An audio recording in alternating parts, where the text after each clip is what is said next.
You know, that's like just your opinion, man.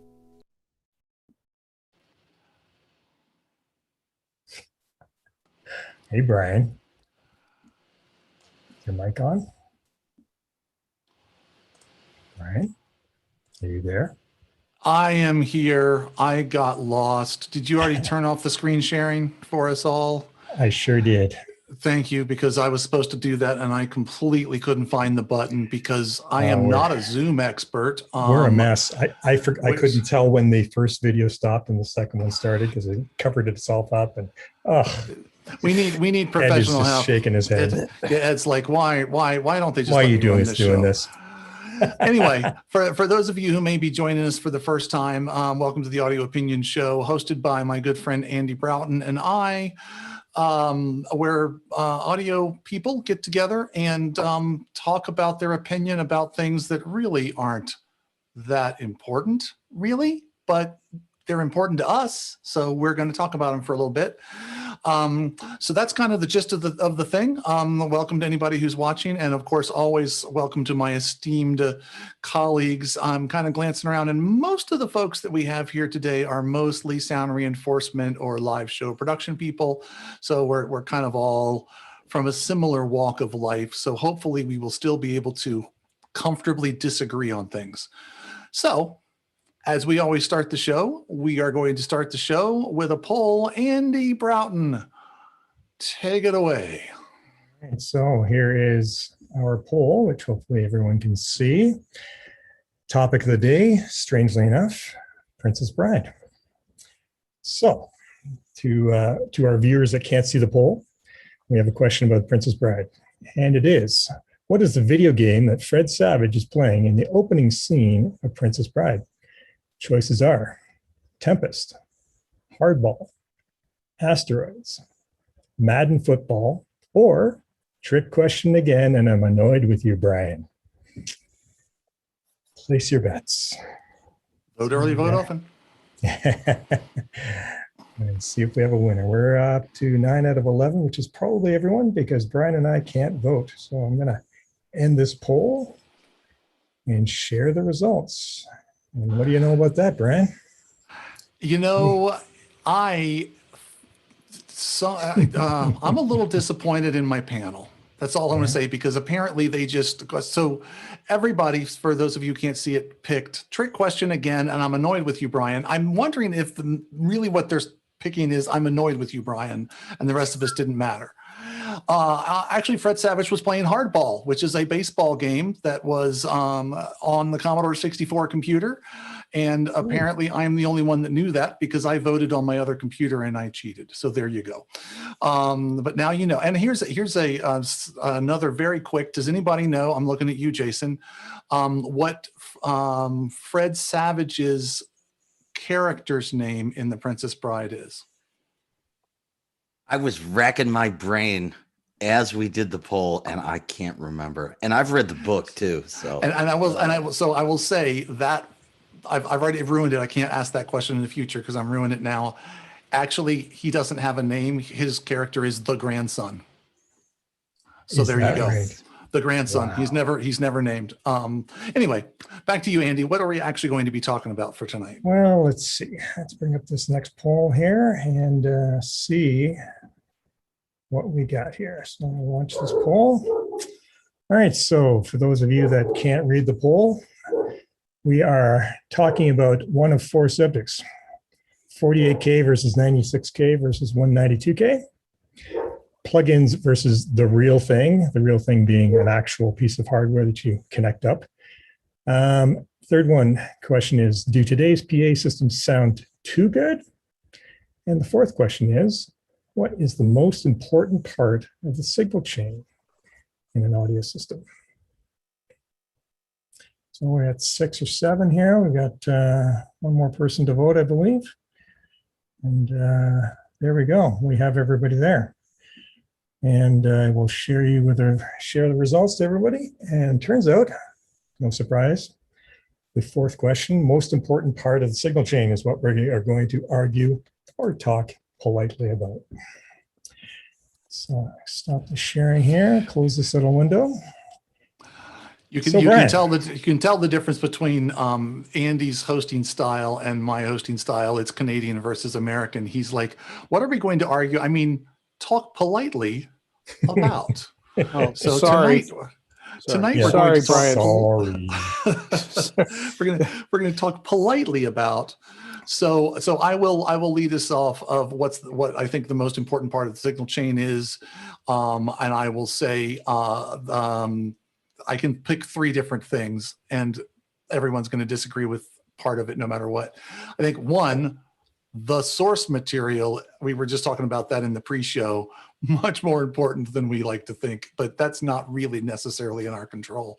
I think it's microphone choice. I think at the end of the day, if you're talking about, again, talking about a source that actually is a piece of actual audio, that exists in the air as opposed to a direct something or other, a playback machine or something. The microphone that you choose colors the sound that you're going to get, and perhaps most importantly, colors the sounds that you don't want to get, because the off-axis response of the microphone dramatically colors what the sound that you're actually going to be working with actually is, and dictates how much feedback rejection you're going to get and how much bleed you're going to get and whether the bleed is going to be ugly or gross, et cetera, et cetera. So that's my story, and I'm sticking to it. Andy, Yeah, would you well- like to? Yeah, well, go ahead, Ike, Yeah, since well, you jumped that's in. Yeah, just well, your go. opinion, man. Yeah, well, Well, you're right. Yeah, What do you think, Ike? What's your polite opinion? I'm just trying to warm up here. Yeah, I need to argue more to keep warm. I'm going to go with the thing that's just in front of that microphone, which is the source material. And because you can have the best sound system in the world, and if the people standing in front of it won't, then it's just not a thing. Yeah, but you don't have And- control over that. Do you? Well, You might have a control over eh, mic technique and things like this, but the actual talent level or the quality level. Are we talking about control issues, or is that next week's show? I'm not sure. How philosophical do you want to get? Because the old acronym, it was a PEBCAC fault. Problem exists between chair and console. So you can have the greatest gear, but the person driving it's the issue. Yeah, I was going to say ears, your ears. Period. What if your ears are just fine, but your choices are bad? Good point. Yeah, Andy. Oh, man, you've frozen me up. I have no comeback for that. Yeah, sorry. Yeah. Oh, yeah. Well, what if I have to say that I love the fact that I pointed out that Andy's version of the show was polite discourse, and then he's proceeded to like throw everybody's opinion as fast under the bus as he possibly could and run over it. Like, oh yeah, well, what if? But sorry, now I'm throwing him under the bus. It's going to be a great show. We're going to have a good time. But it's so hard to get mad at Canadians. No, No, it's not. It depends on if you're married to one or not. I think that may influence it.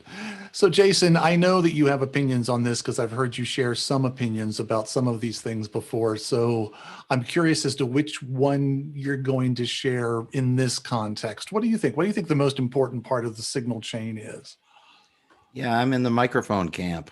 If you're forced to choose, of course the source has to be good, and everything down the signal, chain has to be good, but it all begins right there at the interface between air and electricity. But could you just have a good microphone that will work in most situations and be okay? Or are you just saying that if you don't pick the exact right microphone, that's really going to affect? Well, sound? it's both. I mean, that's what separates the truly amazing from the run of the mill. You can make an awesome sounding show with nothing but SM57s on the stage. Perfectly can sound great. But if you got Pavarotti up there, you really want a Scheps or a Neumann because, you know, at that point you're operating on a level that has you have to become an artist with the sound rather than just a scientist who reproduces what's happening. Well, maybe if we turn the question around, then it's saying, you normally got to get a kit of decent microphones. Maybe not all your favorites, but you're going to get a kit of decent microphones. What would be something that you would say, look, I'm not going to work with that thing. This needs to be of a certain quality level before this thing is going to destroy my show. That's What a great question. Be? It's a great question, and the answer is actually more complex than that.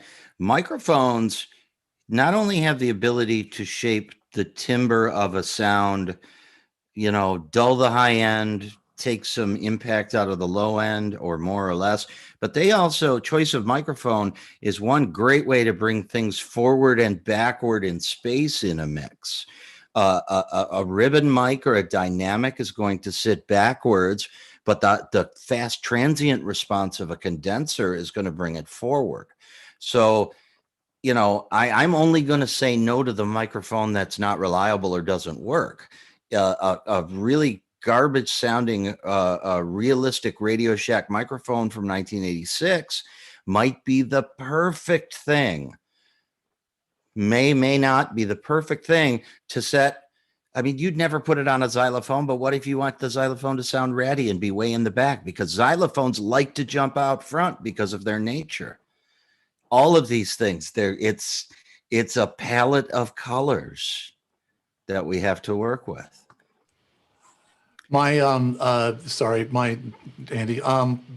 friend, I'm drawing a blank on his name, and that makes me feel really stupid, is a harmonica player, and I spotted him in Live Sound International magazine because they were using him as an example of Waverly Myler's his name. I knew it was going to come to me because he uses an old ceramic telephone handset, literally with the original element in it, with a cable coming out of it with into a DI as his harmonica mic. One, because it fits well, and two, because it has a particular, I don't think anyone would argue that a telephone handset is the greatest sounding thing in the world, but for that application, that's the thing. And I was reading through the magazine, and I saw they were given an example of, and there's a harmonica player that we ran into that uses this as a microphone. And I'm like, wait a minute, I know that guy. But yeah, so, sometimes it just depends on what it is you're going for.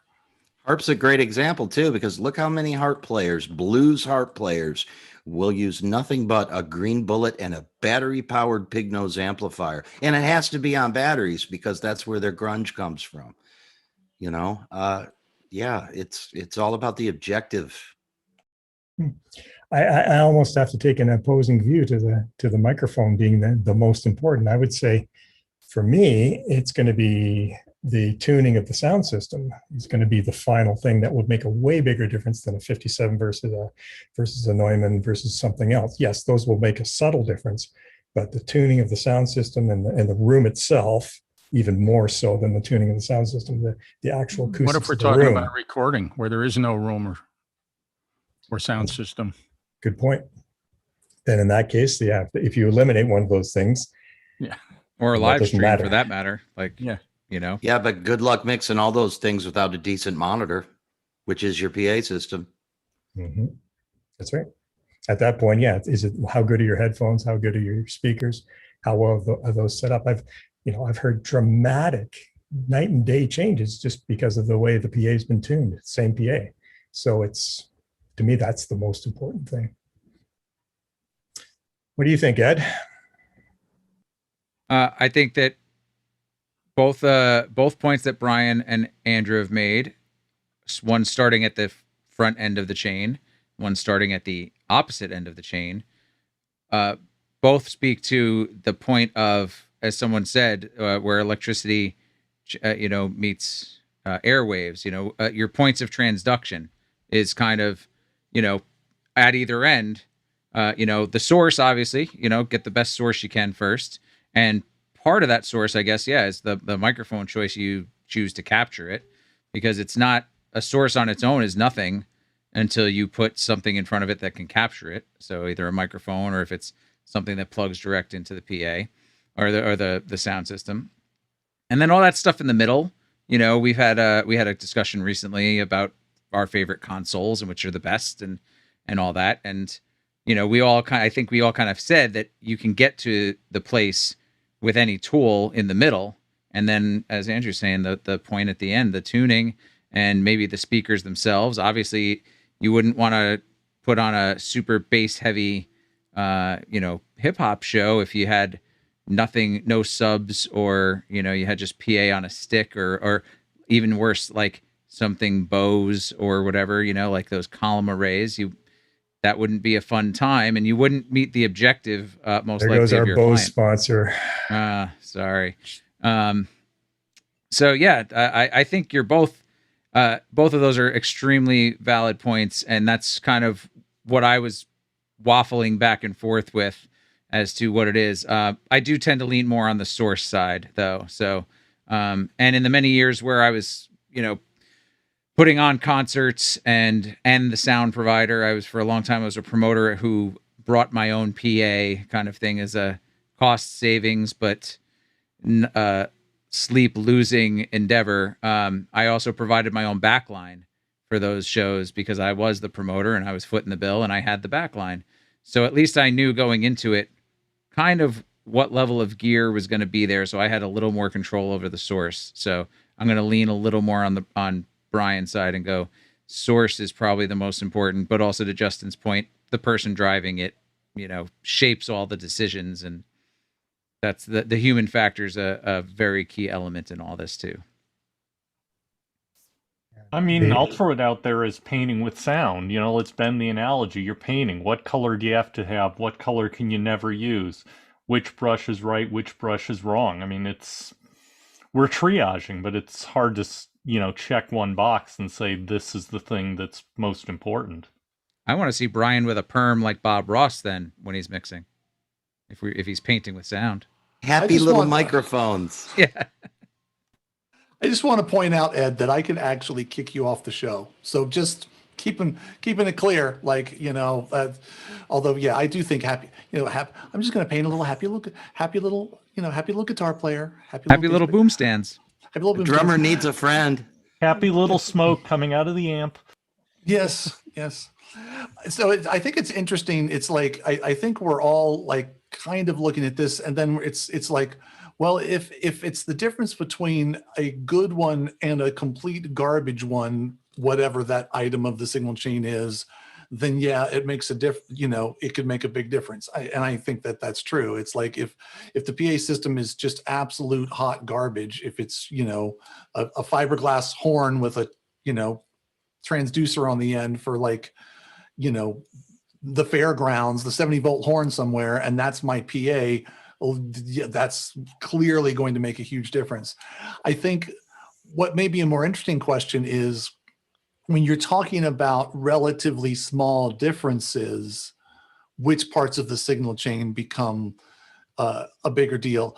I feel like it used to be the mixing console was a much, much bigger deal because inexpensive mixing consoles had inexpensive analog circuitry and it was really noisy and you had very little control. And just like once you combined more than 20 inputs, it was 3/4 of it was white noise and it just sounded terrible. With more modern digital technology, really inexpensive mixing consoles and really expensive mixing consoles, there's no longer that huge gap in between. And then I think, more and more, it's become more and more important. The emphasis becomes more what the speakers sound like and, what the microphones sound like. I think we're moving more towards the points of transduction. I love that. Points of transduction. That's going to be the title of my next book. I need to have one book first before I can have a next book, but that's another problem. But But Caleb, I know you design systems and have designed a lot of sound systems from the ground up. When you're doing that thing that you have to do of trying to figure out where the money goes, where in that chain do you feel like I'm on a tight budget, I need to spend the money at this point in the signal chain because it's going to make the biggest difference? That's the speakers, no question. And I was just thinking about that now because I haven't mixed every day for I guess 15 years now. I feel old. I've been doing system design most of the time since then, so my perspective has changed a bit because when I'm doing live production, the system is kind of a given. You walk up and it's more artistic in microphones, whereas my job now sitting with AutoCAD, it's more on the speakers and the intrinsic accuracy of devices. And so, yeah, I'd say speakers by a wide range.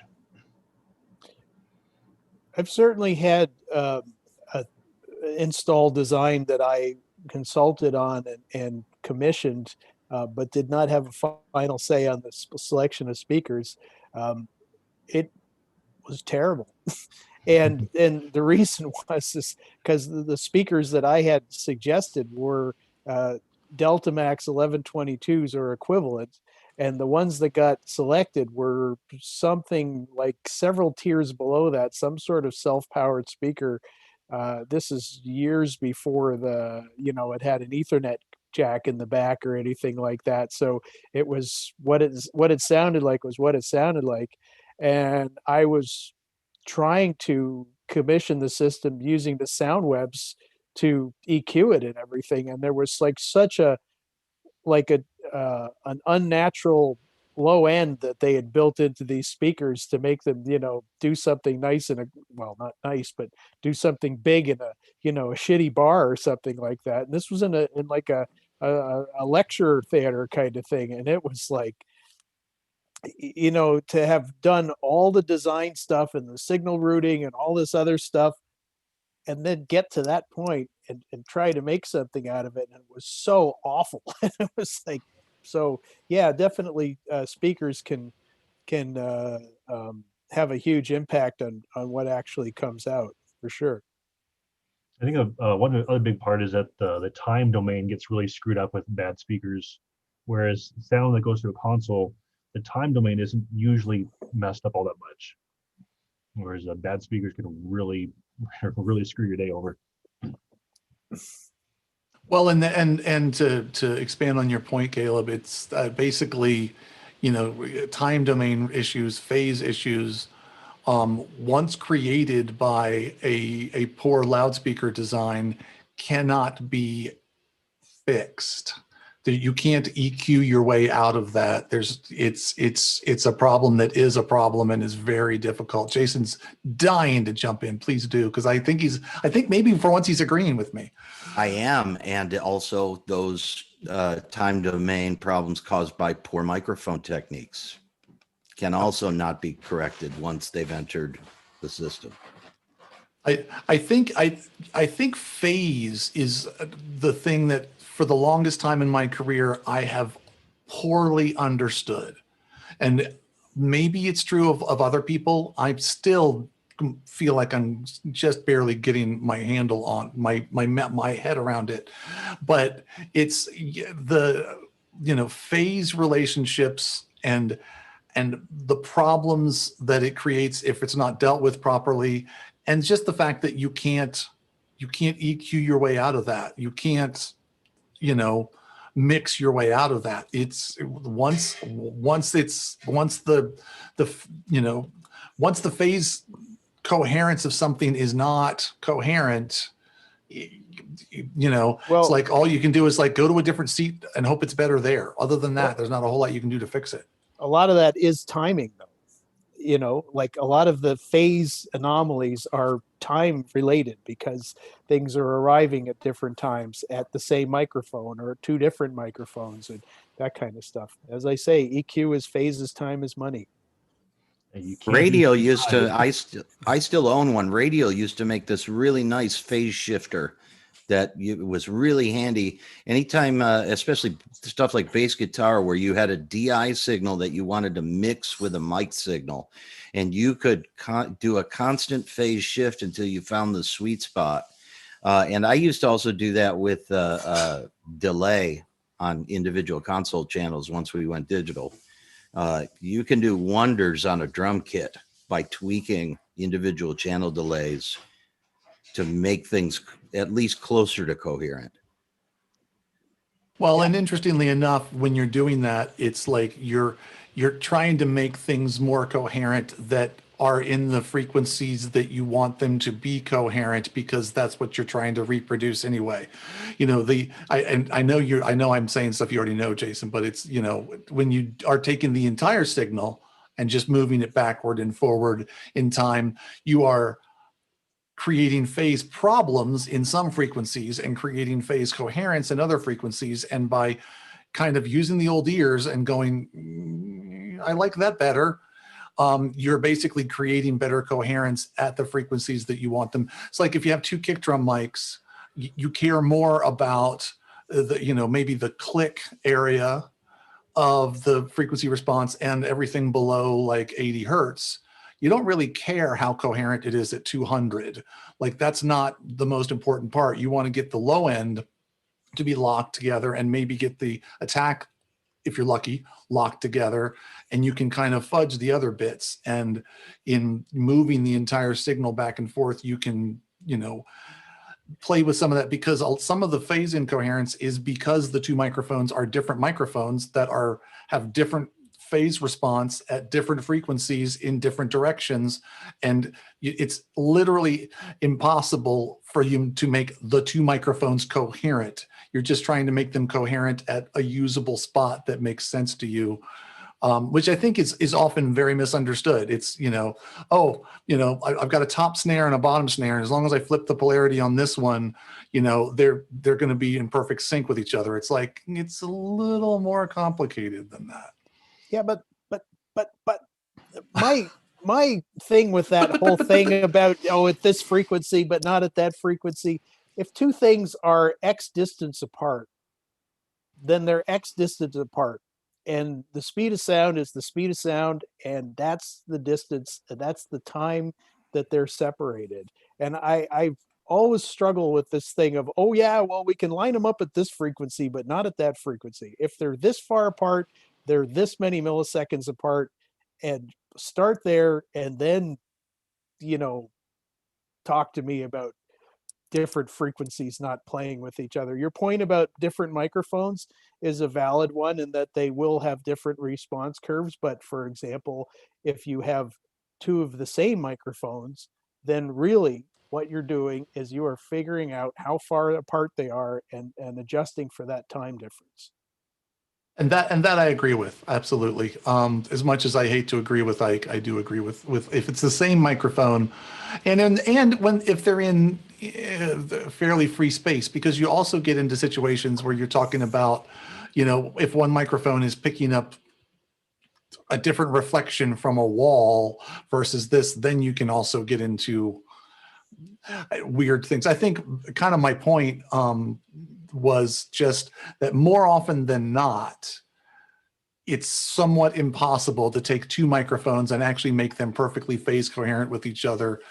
But if it's the same microphone in similar space to a similar source, then it becomes more possible. It's just that most of the time, that's not what we're dealing with, except maybe for choirs and things like that. For the most part, you know, we're mixing two different kinds of microphones, or, you know, an overhead mic from a drum kit and a tom mic, which are completely different microphones in completely different spaces, doing completely different things, but are still interacting with one another.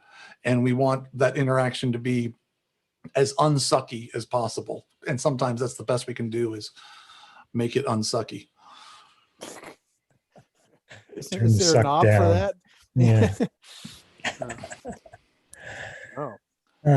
Mac, what do you got to say about this? In your wise old way. Yeah. It's interesting. I agree that the points of transduction are the most obvious choices, because how they behave affects everything. But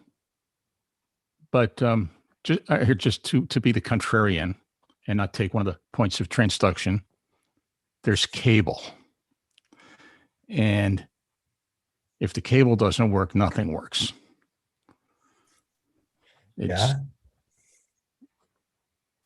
So many shows go down for bad cable. Not that many of them go down for bad speakers or bad mics. No, I think that's power. And we talked briefly about actually it was on Ed's show. We were talking about cables, and I had a situation where, and in hindsight this is super obvious, but at the time to me it wasn't. Arena show, and we were stacked all the amps on one side of the stage for practical reasons, and just ran speaker cable to stage left and speaker cable to stage right. And I went out front and I'm like, I can't make the left sound like the right. I can't make the left sound like the right. What is the deal? What is the deal? And, again, in hindsight, super obvious. One of the speaker cable lengths was 250 feet and the other was 40. And the PA will not sound the same if you have that much difference in your cable.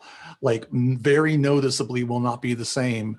And when I added the same length of cable to the other side and just basically accepted the limitation of the length of the cable, then they both sounded the same. And it was like, okay. Not committed enough to cut the long one short and reconnectorize it? Well, it was too far away. So I will say, there was physical things. All the amps were on one side and they had to be, I don't remember why, but they all had to be on one side of the stage. So that's where power was. Probably. It was probably where power was, or where the band wanted to see the monitor guy or something. I don't know. There was some reason why it had to be the way that it was. But yeah, I was fairly along in my sound guy career when this happened, and I was completely baffled for a significant amount of time. Like, oh, there's a problem with an EQ, or there's a problem with a crossover, or because it wasn't just one side was quieter, it sounded different because, of course, the low end response is affected differently than the mid-range response, which is affected differently from the high frequency response based on cable size and cable inductance and cable resistance and blah, blah, blah, blah, blah, blah. So yeah, it seems like a small thing, but I agree with Mac that, if it works or it doesn't work is a big deal. And also, even if it works, but it's just different, it can be a very big deal. That comes from my many years of being the cable guy. Didn't they make a movie about you? I feel like they made a movie about you. I remember that. Jim Carrey played you, right? Peter, what do you think? It's interesting, but I have the luxury of listening to you all first. And pick and choose. We always come back to one thing, and it's you.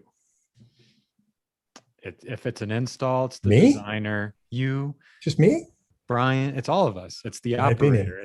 If an install, it's the design. You could have the best speakers in the world, but if it's a bad design, which a lot of installs are, because it's either an acoustician that doesn't have real world experience, or a general contractor that doesn't know anything about PA systems.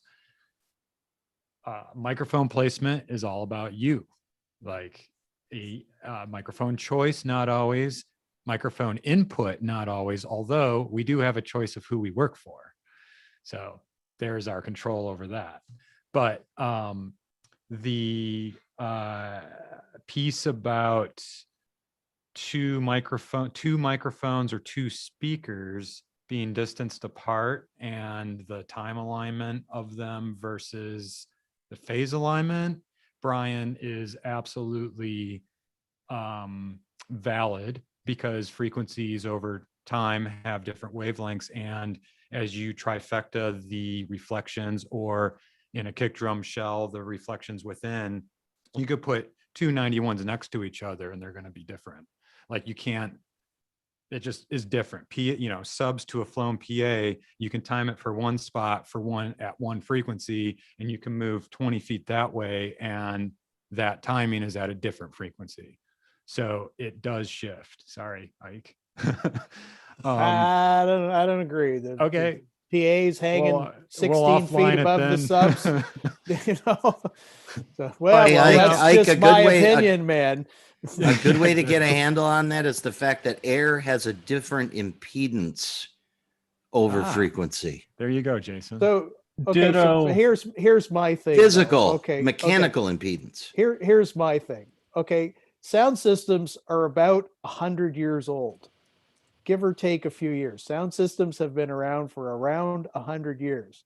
Humans getting up in front of other humans and performing has been going on for at least 5,000 years. And I cannot, I hear this thing about, if you don't like the sub to the main alignment, in seat 6C, move to row 7D and maybe you'll like it better there or whatever. I cannot believe that in those amphitheaters, those beautiful amphitheaters that they made in Greece and Rome and wherever else, that somebody was up there doing Aeneas or whatever else, and they're going, if you don't like the way my voice sounds at, seat epsilon 6, move to seat theta 1 IV and it'll sound time. It is coming from a source. It is going out. And I think that, in terms of timing PA systems and everything else, if you start with the human element, as in the source on stage, and you time everything from there, going out in a coherent wavefront, then all of that stuff falls away. I think that this thing of saying, well, if it sounds at times at this seat, but it doesn't time at that seat, that is a measurement problem. That has to do with where you put your measurement mic, but it's not a problem of reproducing the source. The source, if you take the source as time zero and you go out in concentric distance circles from there and time everything accordingly, then I think that it will be phase coherent when it hits the people sitting in the seats. So Ike, your point is valid when you have the Greek theater syndrome is valid because there's one source of audio.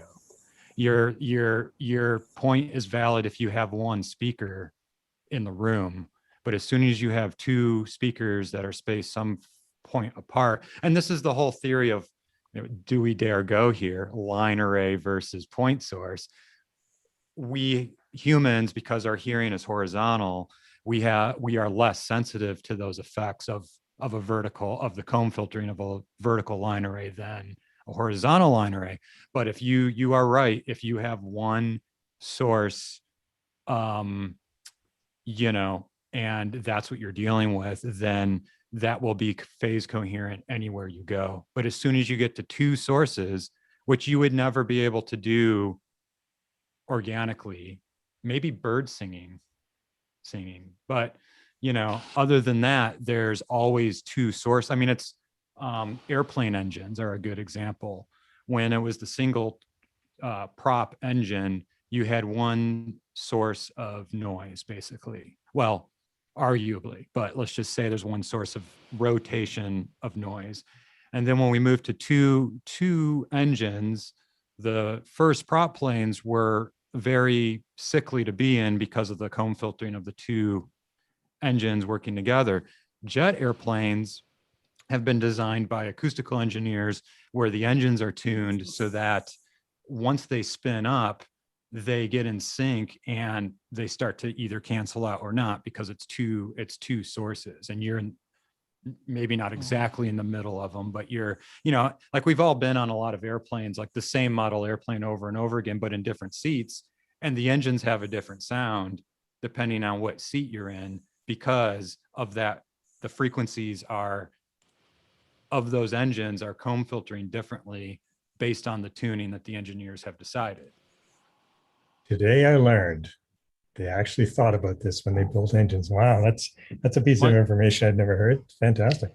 And also, after thousands of years of performing, every one of us has dealt with the bluegrass band that walks up to the microphones, moves your carefully placed microphones, turns away from the audience, turns towards each other and away from the microphones, and then complains the whole show that they can't hear themselves. That's why you should Neither only can give them anyone else. one microphone to gather around. I believe that's what the first Peloponnesian War was actually about. That's a war worth fighting. Yeah. No, it's That and women. Yeah. I risk getting a little off the track here, so a host can rein me in. But a lot of it, I think we also kind of get so attached to the concept of stereo that we trade it for coherence.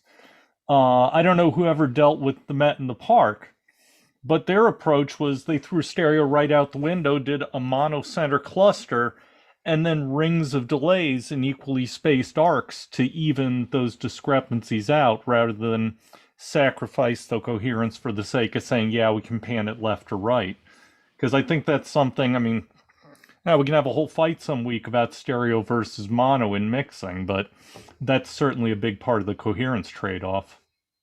Well, yeah, Hey, but in theater too. I mean, the action is very, very clearly on the stage, and it is very much designed to be reinforcing the voice that's coming from the actors. So putting up a center cluster and then time aligning it to where their voice would be when it got up there, and then that is a very, very valid approach. It makes a lot of sense, and it recognizes that what it is that people came to see / hear is the people on the stage and not the sound system. Dave Rat, many years, was way ahead of his time with experimenting with dedicated zones of PA that only certain things were coming out of that zone of PA. And it was some brilliant stuff. Wall of Sound. Wall of Sound yeah, was done in that's right. 74. Yeah. Yeah, well, and to go back to theater, touring musicals, the dialogue's coming out of the center cluster. They'll have left and right, but they don't generally put a lot of dialogue there. That's for the pit orchestra and for other things. It's a terrible thing in theater that they actually force you to put speakers where the only spot you can put them, and it's always about sidelines. It's always about this, and they're always left and right because you just unless you can fly a center cluster.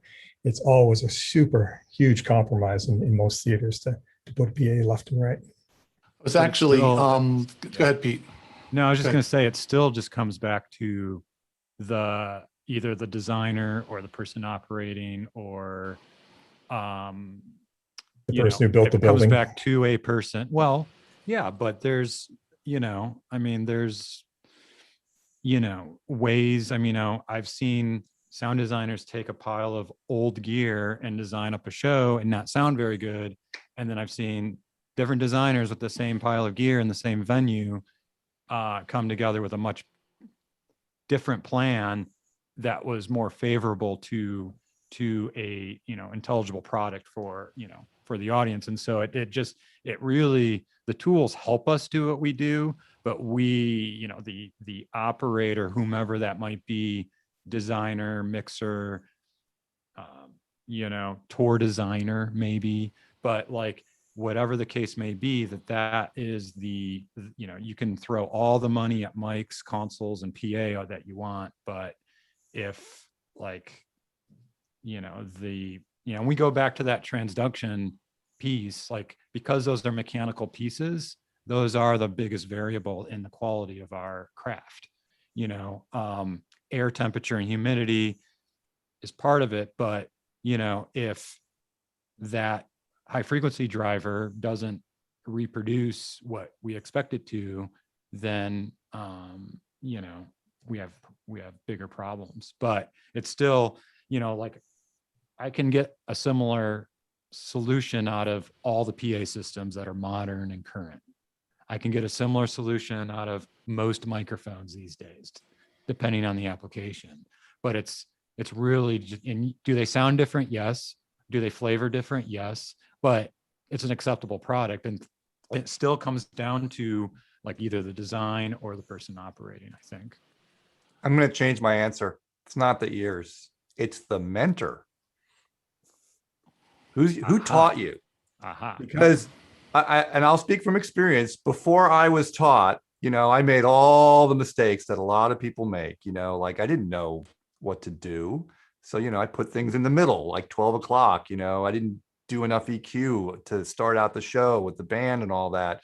And then when I had a mentor show me, oh, there's this thing called a high pass filter, and we're going to put it on everything except for these two instruments or whatever it was, and then taught me about EQ. And then just that made a huge difference.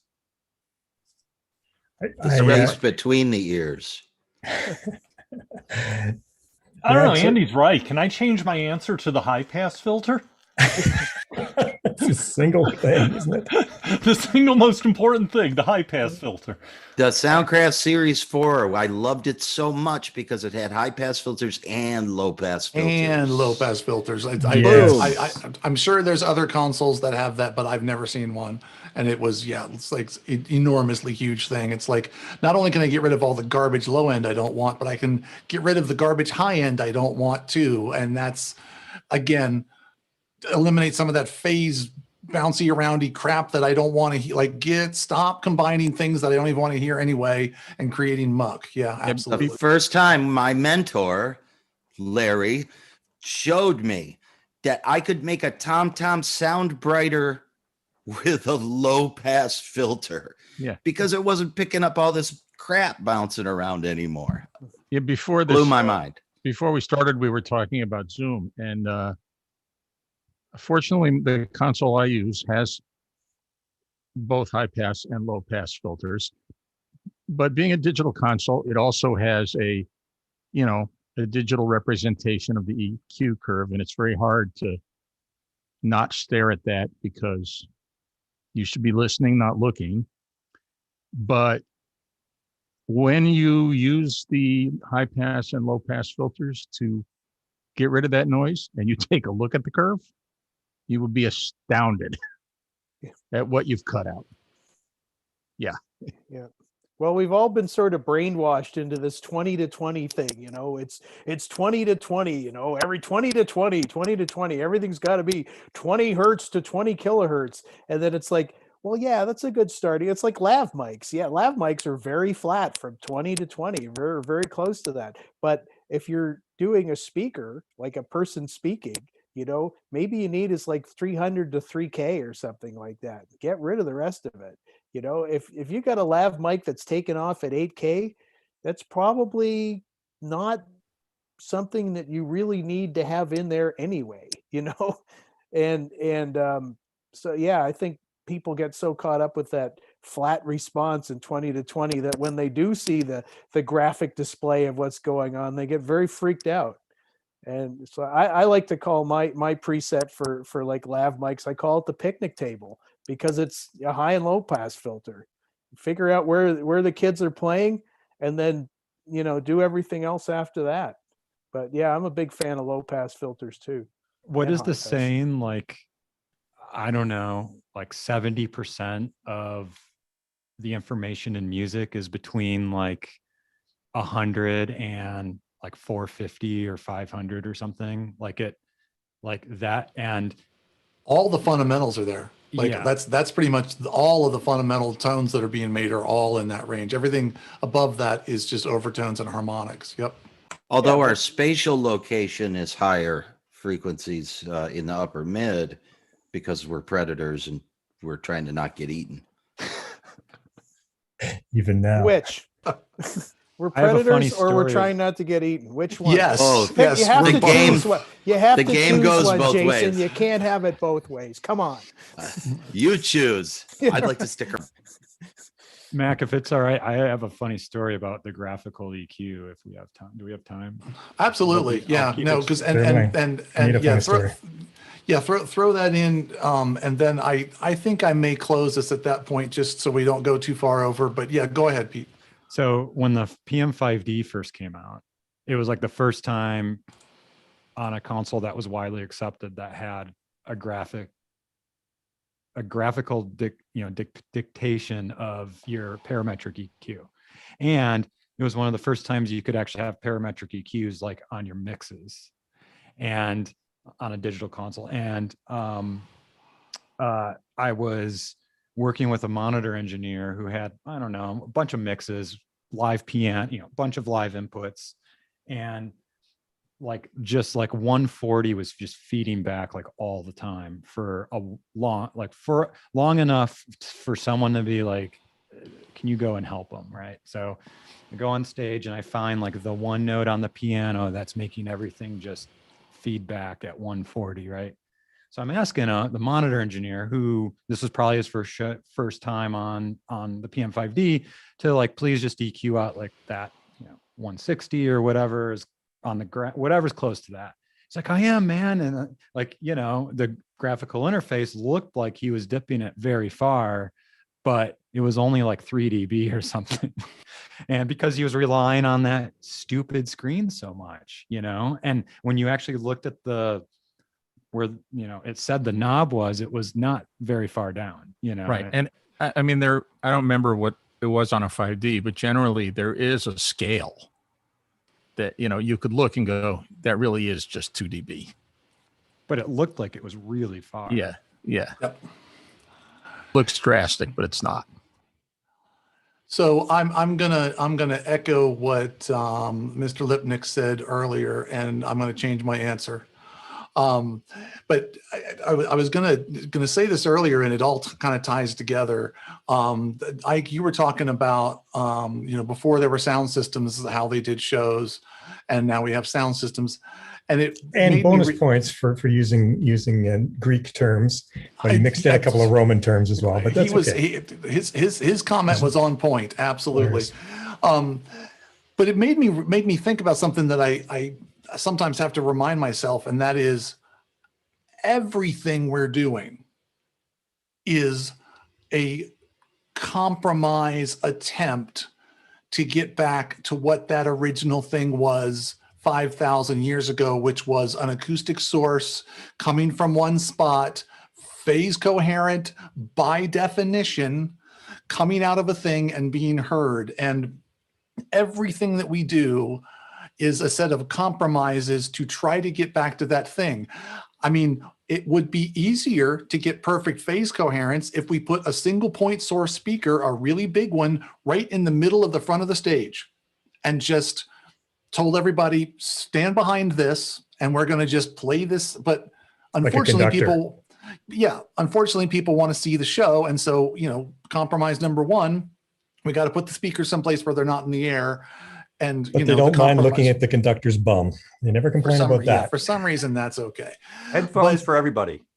But it goes back to the point that several people made, which I think is true, and that is the person that's making the compromise decisions is, I think, the most important part of the signal chain, because all of it is compromises. All of it is trade-offs. All of it is, maybe it's trading money for quality. Maybe it's trading seats for console. Maybe it's trading gain before feedback for tonality. But all of it is decisions that are being made by individuals. And a lot of those decisions are made by the person who's standing behind the console, and it's not just the mix decisions. So I think the answer is the most important part of the signal chain is all of us. We're the most important part. So we should all give ourselves a big round of applause because we're the most important part. Should we go out singing Kumbaya though?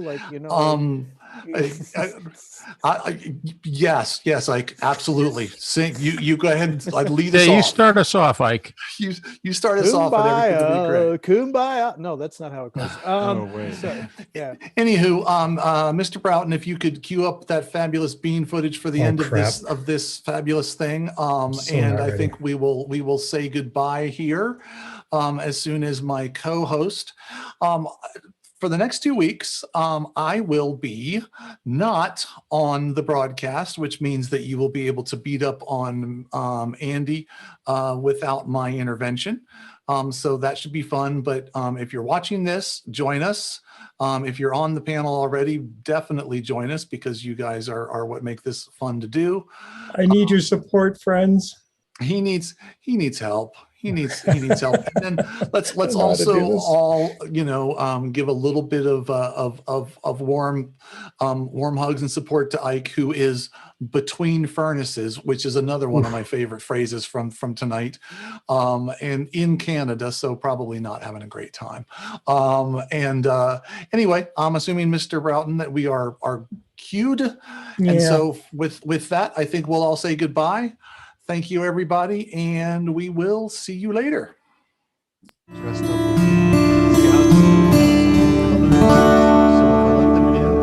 I'll go for it. I don't need to hear a whole Ike's been on before. So Bye-bye, boys. Have fun storming the castle. Think it'll work? It'll take a miracle. Bye-bye. Bye-bye.